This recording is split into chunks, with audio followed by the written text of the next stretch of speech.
Ladies and gentlemen,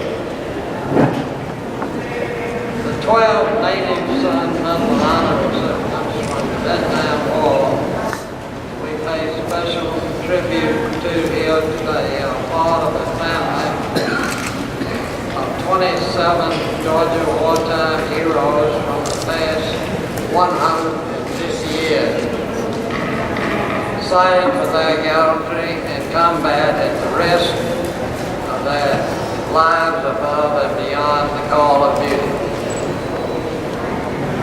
These are warriors of exceptional distinction and the elite among the heroes of the war and the most revered for their extraordinary action in the face of a wartime enemy.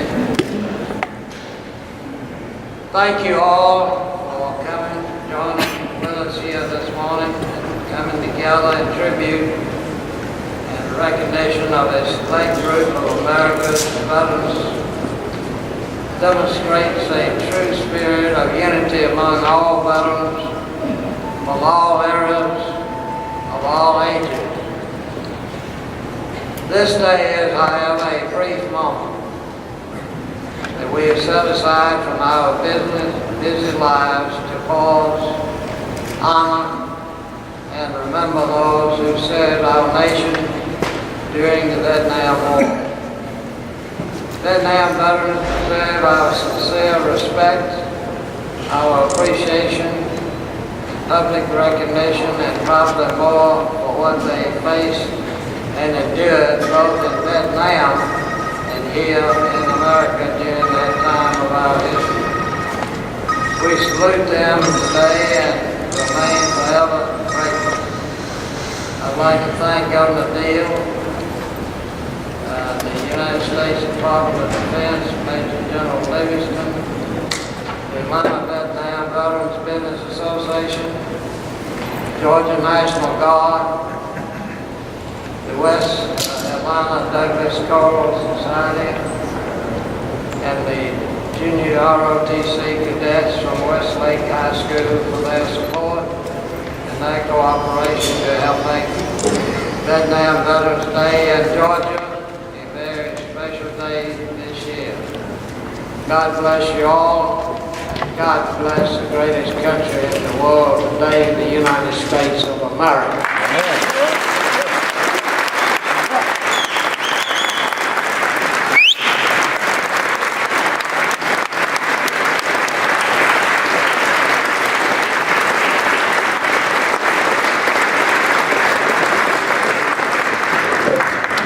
Thank you, Commissioner Wheeler.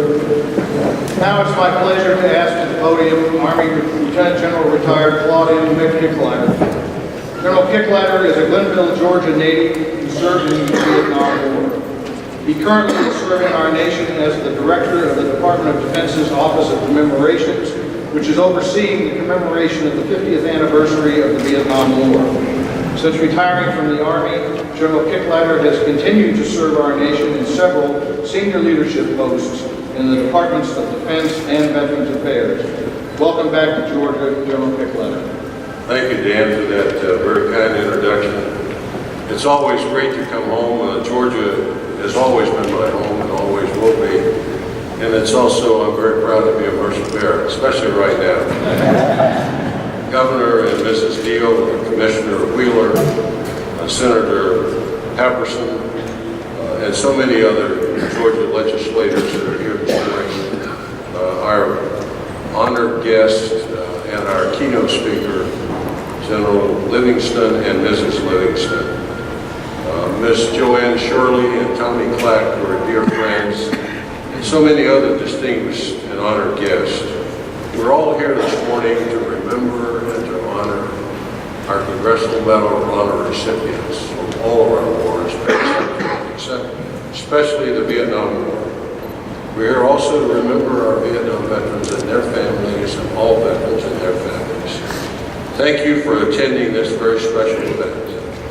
And a special thanks to the Atlanta Vietnam Veterans Business Association for sponsoring this event.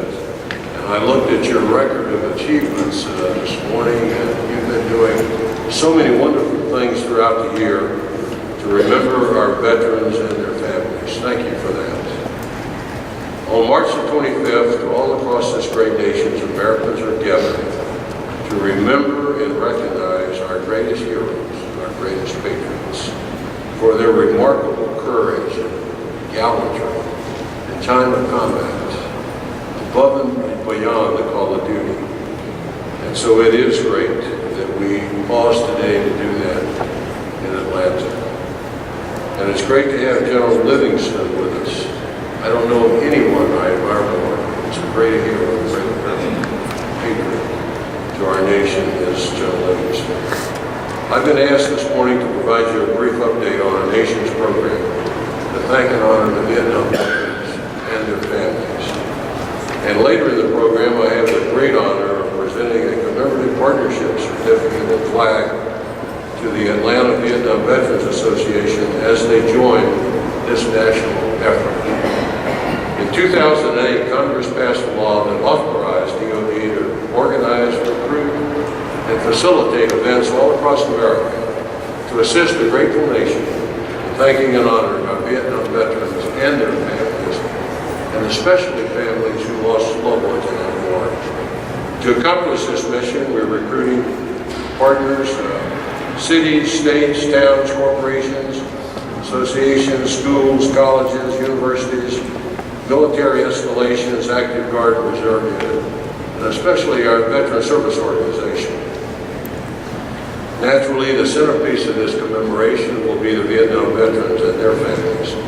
But at all events, we want to remember all of our veterans, especially the World War II veterans who are disappearing all too fast, the Korean War veterans, Desert Storm, and especially remember the men and women who are coming off today's battlefield from Iraq and Afghanistan. What a wonderful, marvelous job they've done. You saw them this morning, you've seen them throughout the auditorium. That generation of Americans is just doing an absolutely fantastic job. And they're all volunteers. Let's give a round for all of them.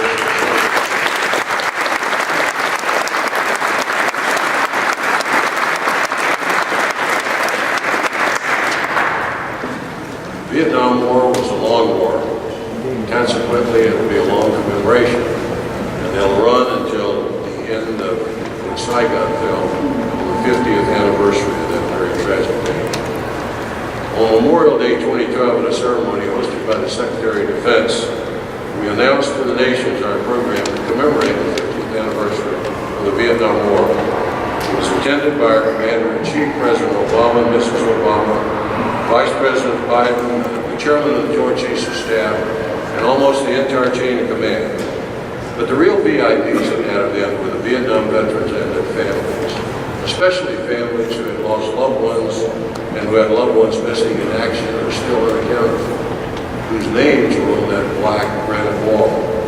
The Gold Star families laid the wreaths and were escorted by our senior leaders. And let me quote a few lines from a very stirring keynote address given by our Commander-in-Chief that day. And I quote, "One of the most painful chapters in our history was Vietnam. Most particularly how we treated our troops who served there. You were often blamed for a war you didn't start, when you should have been commended for serving your country with valor. You were sometimes blamed for the misdeeds of the few, when the honorable service of the many should have been praised.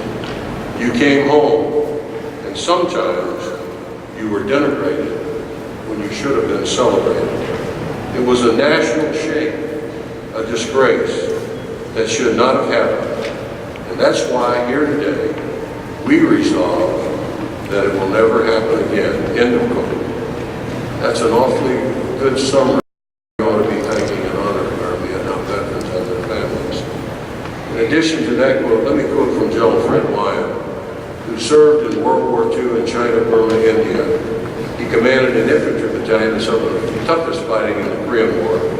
He led the 25th Division into Vietnam. He was promoted to as 2 Field Forces Commander, and he was our last 4-star commander in Vietnam. He was later our 27th Chief of Staff.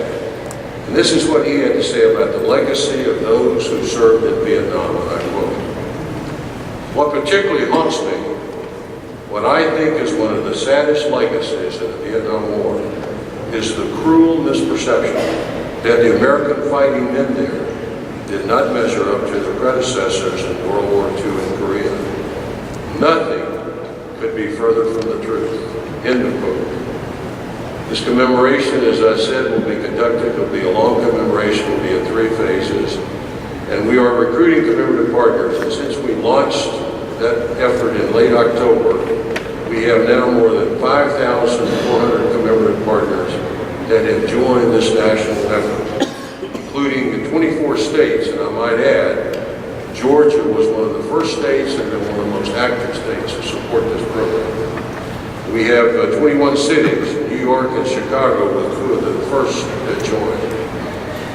And I'd like to personally thank Governor Deal and Commissioner Greer for the great support that we've received since we launched that program.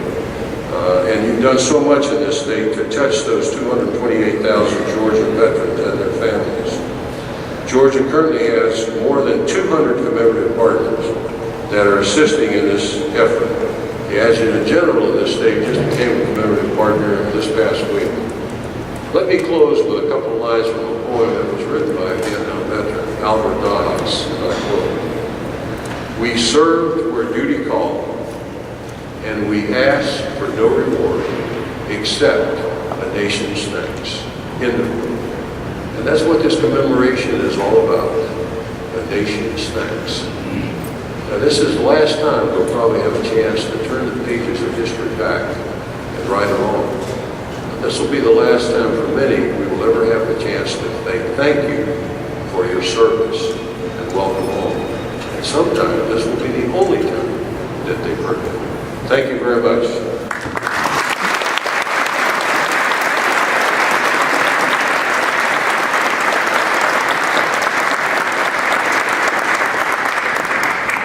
Ladies and gentlemen, it's a great honor and pleasure and with a deep sense of humility for me to introduce Major General retired United States Marine Corps, James Livingston.